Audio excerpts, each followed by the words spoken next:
بسم اللہ الرحمن الرحیم۔ کہانی کا اگلا حصہ ہم شروع کر رہے ہیں۔ اس کا نام ہے عمروں کی شرارتیں۔ ٹھیک ہے، میں پڑھتا ہوں، آپ غور سے سنیں۔ عمروں کی شرارتیں۔ امیر حمزہ، مقبل وفادار اور عمرو، تینوں لڑکے اب عادیہ اور خواجہ عبد المطلب کی نگرانی میں پرورش پانے لگے۔ اسی طرح 2 سال گزر گئے۔ تینوں بچے اب گھٹنیوں چلنے لگے تھے، یعنی 4 پاؤں سے گھٹنے گھٹنے۔ عمروں نے یہ کام شروع کیا کہ چپکے سے پاس پڑوس کی عورتوں کے زیور چراتا اور عادیہ کے صندوقچے میں چھپا دیتا۔ بیچاری عورتیں شور مچاتی کہ ہمارا زیور چوری ہو گیا، کوئی کہتی میری انگوٹھی گم ہو گئی، اور کوئی کہتی کہ کان کی بالی کسی نے اتار لی۔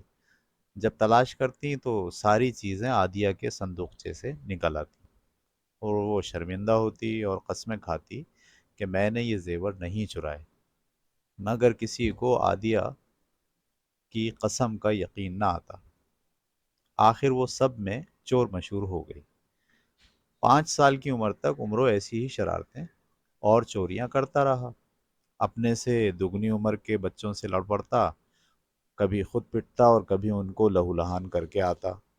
اس کی شرارتوں کی وجہ سے سب پریشان تھے، مگر خواجہ عبد المطلب کی وجہ سے کسی اس کو کوئی کچھ نہ کہتا تھا۔ جب تینوں لڑکے بڑے ہو گئے ہیں، ایک روز کسی نے خواجہ صاحب سے کہا کہ اب تینوں لڑکے بڑے ہو گئے ہیں، اب ان کی پڑھائی لکھائی کا بندوبست کیا جائے۔ یہ تجویز خواجہ عبد المطلب کو پسند آئی۔ محلے میں ایک چھوٹا سا مدرسہ تھا، جہاں ایک موٹا تازہ اور بدصورت استاد بچوں کو پڑھایا کرتا تھا۔ اس کی عادت تھی کہ جو بچہ سبق یاد نہ کرتا اسے بے دردی سے مارتا، پیٹتا۔ اس کے علاوہ وہ بچوں سے اپنے گھر کے تمام کام بھی کرایا کرتا تھا۔ خواجہ عبد المطلب تینوں لڑکوں کو صاف ستھرے کپڑے پہنا کر مدرسے میں لے گئے اور استاد کے حوالے کر دیا۔ اس روز تمام بچوں میں مٹھائی بانٹی گئی۔ استاد نے پہلے امیر حمزہ اور مقبل وفادار کو سبق پڑھایا، اور انہوں نے فوراً سبق پڑھ کر یاد کر لیا۔ اب عمروں کی باری آئی۔ استاد نے اس دبلے پتلے لڑکے کو دیکھا۔ اسے اس لڑکے کی آنکھوں اور چہرے پر شرارت کے آثار نظر آئے، لیکن عمرو ادب سے گردن جھکائے بیٹھا رہا۔ آخر استاد نے کہا، پڑھو بیٹا الف۔ عمرو نے بھی کہا، پڑھو بیٹا الف۔ یہ سن کر سب لڑکے ہنسے۔ استاد نے انہیں زور سے ڈانٹا، پھر عمرو کی طرف دیکھ کر کہا، کہو بیٹا الف، کہو بیٹا الف۔ عمرو نے بھی اسی طرح استاد کی نقل اتاری۔ اب تو استاد سخت ناراض ہوا، سمجھ گیا کہ لڑکا بے حد شریر ہے۔ جی چاہا کہ بید مارے، بید کا مطلب چھڑی یا اسٹک، مگر کچھ سوچ کر نرمی سے کہا، ہاں کہو الف، ہاں کہو الف۔ عمرو نے کہا اور شرارت سے استاد کی طرف دیکھ کر ہنس پڑا۔ یہ حرکت استاد کو طیش میں لانے کے لیے کافی تھی۔ اس نے الٹے ہاتھ کا ایسا تماچا عمروں کے گال پر مارا کہ وہ لڑکتا ہوا دور جا گرا۔ پھر جو اس نے حلق پھاڑ پھاڑ کر رونا شروع کیا تو 1 گھنٹے تک روتا ہی رہا۔ آخر اس کے رونے سے استاد بھی تنگ آ گیا اور لگا خوشامد کرنے، مگر وہ جتنی خوشامد کرتا عمروں کے رونے کی آواز اتنی اونچی ہو جاتی۔ آخر استاد نے امیر حمزہ اور مقبل وفادار سے کہا، تم اپنے اس دوست کو سمجھاؤ، اس نے رو رو کر سارا مدرسہ سر پر اٹھا لیا ہے۔ راہ چلتے لوگ بھی کھڑے ہو گئے ہیں اور میری طرف گھور گھور کر دیکھ رہے ہیں۔ اگر عمرو چپ نہ ہوا تو لوگ مجھے آ کر ماریں گے اور اپنے بچے کو بھی مدرسے سے اٹھا کر لے جائیں گے۔ استاد کے کہنے سے امیر حمزہ اور مقبل نے عمرو کو سمجھایا۔ تب اس نے رونا بند کیا اور ایک کونے میں بیٹھ کر دوسرے بچوں کا منہ چڑھانے لگا۔ بچوں نے استاد سے شکایت کی کہ عمرو ہمارا منہ چڑھاتا ہے۔ استاد اسے مارنے کے لیے اٹھا تو عمرو نے پھر بھوں بھوں کر کے رونا شروع کر دیا۔ یہ دیکھ کر استاد دانت پیستا ہوا اپنی جگہ پر بیٹھ گیا۔ کئی دن گزر گئے، عمروں نے استاد کی کوشش کے باوجود سبق نہ پڑھا، بلکہ ایسی شرارتیں کی کہ امیر حمزہ، مقبل وفادار اور دوسرے بچوں کی پڑھائی میں بھی رکاوٹ ڈال دی۔ مدرسے کے بچوں نے جب یہ دیکھا کہ عمروں کو شرارتوں پر کوئی سزا نہیں ملتی، تو وہ بھی اس کی دیکھا دیکھی گستاخ اور شریر ہو گئے۔ اب تو استاد سخت پریشان ہوا، سیدھا خواجہ عبد المطلب کے پاس پہنچا اور کہنے لگا، جناب، امیہ کا بیٹا عمرو بڑا شریر ہے، اس نے شرارتیں کر کر کے مجھے پاگل کر دیا ہے، خود پڑھتا ہے نہ دوسروں کو پڑھنے دیتا ہے، بہتر یہ ہے کہ آپ اسے نہ بھیجا کریں۔ غریب استاد کی فریاد سن کر خواجہ عبد المطلب اٹھے اور اس کے ساتھ مدرسے میں آئے۔ کیا دیکھتے ہیں کہ عمرو ادب سے بیٹھا سبق یاد کر رہا ہے۔ انہوں نے استاد سے کہا، آپ تو کہتے تھے کہ عمرو خود پڑھتا ہے نہ کسی کو پڑھنے دیتا ہے، مگر میں دیکھتا ہوں کہ وہ اپنا سبق یاد کر رہا ہے۔ جناب علی، یہ بھی اس کی شرارت ہے، آپ کو آتا دیکھا تو جھوٹ موٹ سبق یاد کرنے لگا۔ آپ لڑکوں سے پوچھ لیجئے، وہ بتائیں گے کہ یہ کیسی حرکتیں کرتا ہے۔ خواجہ عبد المطلب نے لڑکوں سے عمرے کے بارے میں پوچھا۔ سب نے کہا کہ یہ بہت شیطان ہے، سوائے کھیل کود اور مار دھاڑ کے کچھ نہیں کرتا۔ اب تو خواجہ صاحب کو بھی غصہ آیا، دو تھپڑ عمروں کے مارے اور اسے مدرسے سے گھسیٹ کر لے جانا چاہا، مگر امیر حمزہ اور مقبل وفادار خواجہ صاحب کی ٹانگوں سے لپٹ گئے اور رو رو کر کہنے لگے، اگر آپ ہمارے بھائی عمروں کو لیے جاتے ہیں تو ہم بھی نہیں پڑھیں گے۔ خواجہ صاحب نے امیر حمزہ اور مقبل وفادار کو بڑا سمجھایا، لیکن وہ عمروں سے الگ ہونے کے لیے کسی طرح آمادہ نہ ہوئے۔ آخر مجبور ہو کر انہوں نے استاد سے کہا کہ اب کیا کیا جائے، یہ لڑکے تو رو رو کر ہلکان ہوئے جاتے ہیں۔ عمروں کان دبائے الگ کھڑا تھا۔ خواجہ عبد المطلب نے اس سے کہا، عمرو، شرارتیں چھوڑ دے اور بھلا آدمی بن جا، ورنہ مار مار کر چمڑی ادھیڑ دوں گا۔ عمروں نے اپنے استاد اور خواجہ صاحب سے معافی مانگی اور وعدہ کیا کہ آئندہ شرارت نہ کروں گا اور پڑھنے لکھنے میں دھیان دوں گا۔ خواجہ چلے گئے، کئی دن خیریت سے گزر گئے۔ عمروں نے کوئی شرارت نہ کی بلکہ محنت سے سبق یاد کیا۔ استاد کو اطمینان ہو گیا کہ اب یہ شرارت نہیں کرے گا، مگر اس بیچارے کو کیا خبر کہ عمرو دل ہی دل میں نئی نئی شرارتیں سوچ رہا ہے۔ مدرسے میں پڑھنے والے لڑکے اپنے گھروں سے کھانا لاتے اور جب دوپہر کو 2 گھنٹے کی چھٹی ملتی تو 1 گھنٹے تک سوتے اور جاگنے کے بعد کھا کر پھر پڑھائی میں لگ جاتے۔ ایک دن عمروں نے یہ حرکت کی کہ لڑکوں کو خراٹے لیتا دیکھ کر اٹھا، سب کا کھانا استاد کے حجرے میں اس کے بستر کے پیچھے چھپا کر چلا آیا اور خود بھی سو گیا۔ 1 گھنٹے بعد لڑکے جاگے اور انہوں نے کھانا تلاش کیا تو سب برتن غائب۔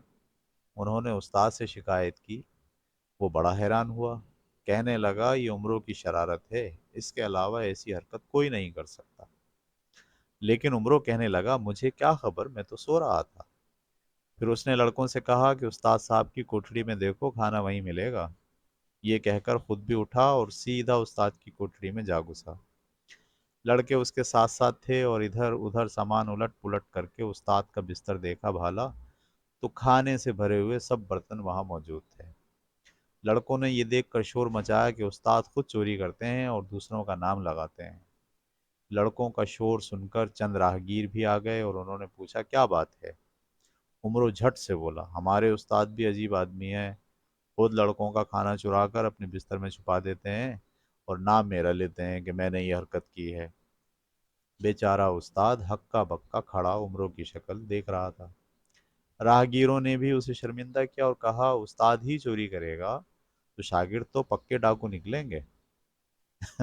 استاد نے قسمیں کھائیں کہ کھانا میں نے ہرگز نہیں چرایا اور یہ عمروں کی شرارت ہے، مگر کسی نے اس کا اعتبار نہ کیا۔ آخر وہ طیش میں آیا اور بید لے کر عمروں کی طرف لپکا۔ ابھی 3 4 بید ہی مارے تھے کہ عمروں نے اپنا قصور مان لیا اور کہا، یہ حرکت میں نے ہی کی تھی۔ عمرو اب استاد کا دشمن ہو گیا اور ہر وقت بدلہ لینے کی فکر میں لگا رہتا۔ ایک دن موقع مل گیا، چپکے سے استاد کی قیمتی پگڑی اٹھائی اور سیدھا حلوائی کی دکان پر پہنچا۔ اس سے کہا کہ استاد نے اپنی پگڑی بھیجی ہے اور کہا ہے کہ 5 روپے کی مٹھائی دے دو، کل پیسے دے کر پگڑی واپس منگوا لوں گا۔ حلوائی نے پگڑی لے کر مٹھائی ایک ٹوکری میں رکھی اور عمروں کے حوالے کی۔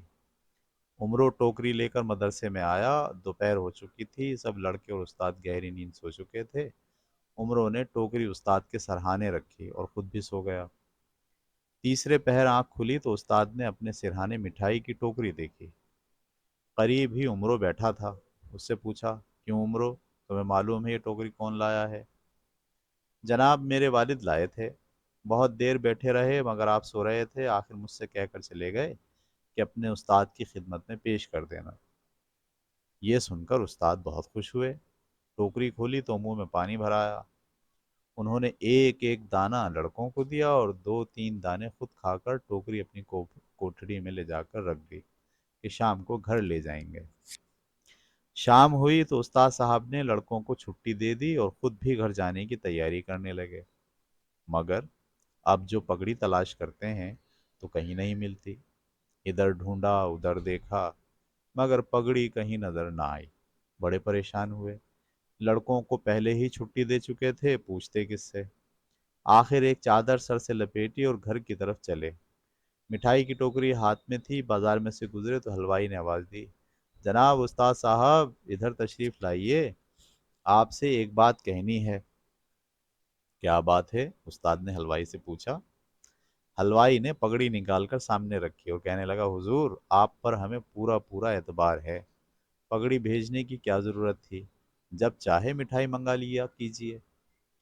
استاد صاحب نے اپنی پگڑی دیکھی تو ان کا خون کھول اٹھا، کہنے لگا، بھائی یہ تو بتاؤ کہ پگڑی تمہارے پاس کون لایا تھا اور تم نے مٹھائی کتنے کی دی تھی؟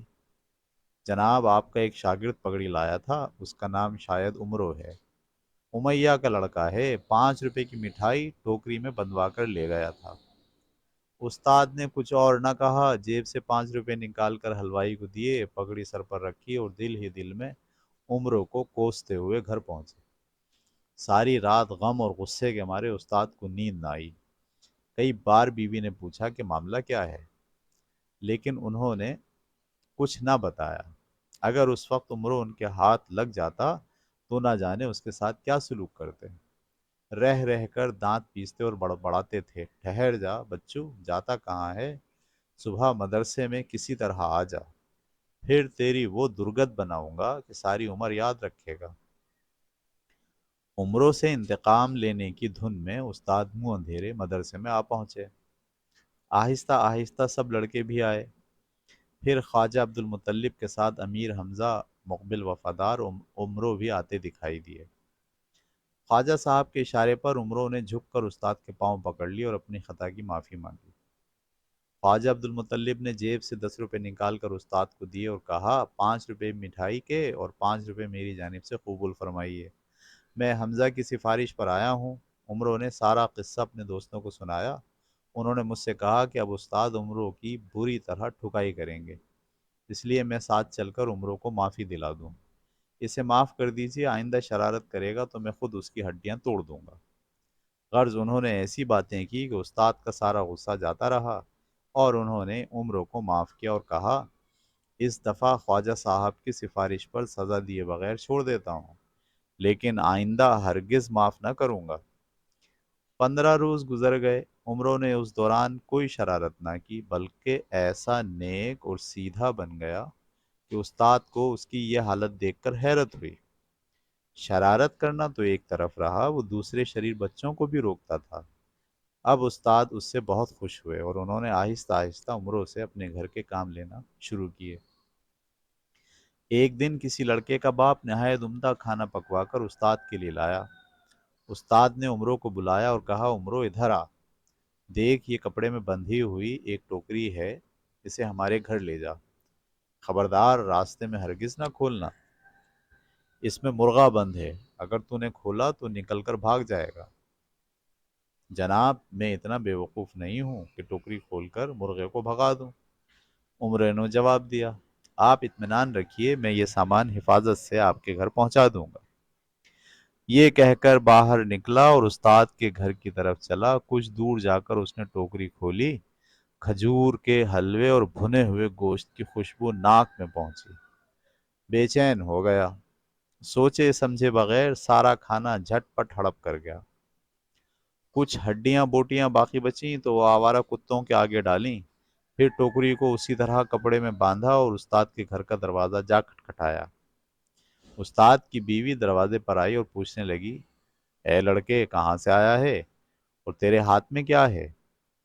اماں جان، میں مدرسے سے آیا ہوں، عمرو میرا نام ہے، استاد نے یہ کھانا بھیجا ہے اور کہا ہے کہ جب تک میں نہ آؤں اسے ہرگز نہ کھولنا، اور ہاں، انہوں نے یہ بھی فرمایا ہے کہ آج شام کا کھانا پکانے کی ضرورت نہیں۔ استاد کی بیوی نے ہاتھ بڑھا کر ٹوکری لی، عمرو نے سلام کیا اور چلا آیا۔ مدرسے میں پہنچ کر استاد سے کہا کہ ٹوکری گھر پہنچا دی ہے، تو نے اسے کھولا تو نہیں تھا؟ استاد نے عمرو کی طرف غور سے دیکھ کر پوچھا۔ نہیں جناب، میں بھلا کیوں کھولتا؟ عمرو نے معصوم چہرہ بنا کر جواب دیا۔ اچھا، آج تیری چھٹی، استاد نے کہا، اور عمرو اچھلتا کودتا باہر چلا گیا۔ شام کو استاد نے وقت سے کچھ پہلے ہی لڑکوں کو چھٹی دے دی اور خود مزیدار کھانے کی دھن میں جلدی جلدی گھر پہنچے۔ بھوک کے مارے برا حال تھا، بیوی سے پوچھا، آج کیا پکایا ہے؟ کچھ نہیں پکایا، تم نے کہلا بھیجا تھا کہ آج کچھ مت پکانا۔ میں نے کہلا بھیجا تھا؟ استاد نے حیرت سے کہا۔ اوفو، تم بھی عجیب باتیں کرتے ہو، خود ہی تو عمروں کو ٹوکری دے کر بھیجا اور کہلایا کہ کھانا مت پکانا، اب ایسی الٹی بات کر رہے ہو؟ استاد نے ایک لمحے کے لیے سوچا، سمجھ گئے کہ عمروں نے شرارت کی ہے، مگر اس جھوٹ میں فائدہ ہی رہا، کھانا پکتا تو خواہ مخواہ ضائع ہو جاتا۔ ٹوکری خاصی بھاری ہے، اس میں ضرورت سے زیادہ کھانا ہوگا۔ اچھا، تم اس ٹوکری میں سے کھانا نکال کر گرم کرو، میں اتنے میں ہاتھ دھو لوں، استاد نے کہا۔ تم خود ہی گرم کر لو، بیوی نے ناراض ہو کر کہا، میں تو ٹوکری کو ہاتھ تک نہ لگاؤں گی۔ تم نے یہ کیوں کہلایا تھا کہ میرے آنے سے پہلے ٹوکری ہرگز نہ کھولی جائے؟ کیا میں اتنی ندیدی ہوں کہ کھانا چرا کر کھا جاتی؟ تم سمجھتی تو ہو نہیں، بیکار لڑتی ہو، استاد نے جھلا کر کہا۔ وہ تو میں ایک چال چلی تھی، تمہیں معلوم ہے کہ عمرو کیسا شریر ہے، راستے میں ٹوکری ضرور کھولتا اور کھانا ہڑپ کر جاتا۔ میں نے اس سے کہا تھا کہ ٹوکری میں مرغا بند ہے، اگر اسے کھولا تو مرغا نکل کر بھاگ جائے گا۔ یہ کہہ کر استاد نے ٹوکری اٹھائی تو وزن میں کچھ ہلکی محسوس ہوئی۔ دل دھک دھک کرنے لگا، کانپتے ہاتھوں سے اس پر بندھا ہوا کپڑا کھولا اور برتن دیکھے تو سب خالی۔ اپنا سر پیٹ لیا اور برتن اس زور سے اٹھا کر دیوار پر مارے کہ کچی دیوار دھڑام سے گر گئی۔ پڑوسیوں نے سمجھا کہ زلزلہ آ گیا، سب چیختے چلاتے باہر گلی میں نکل آئے۔ آخر استاد نے انہیں بتایا کہ زلزلہ نہیں آیا، خالی برتن دیوار پر دے مارے تھے، اس سے دیوار گر گئی۔ اس وقت تک بازار بھی بند ہو چکا تھا، ورنہ کھانا بازار سے آ جاتا۔ ساری رات بیچارے استاد بھوک سے بلبلاتے اور عمروں کو برا بھلا کہتے رہے۔ دن نکلا تو استاد بازار سے ناشتہ کر کے مدرسے گئے، دیکھا کہ عمرو سب سے پہلے آیا ہوا ہے اور مدرسے میں جھاڑو دے رہا ہے۔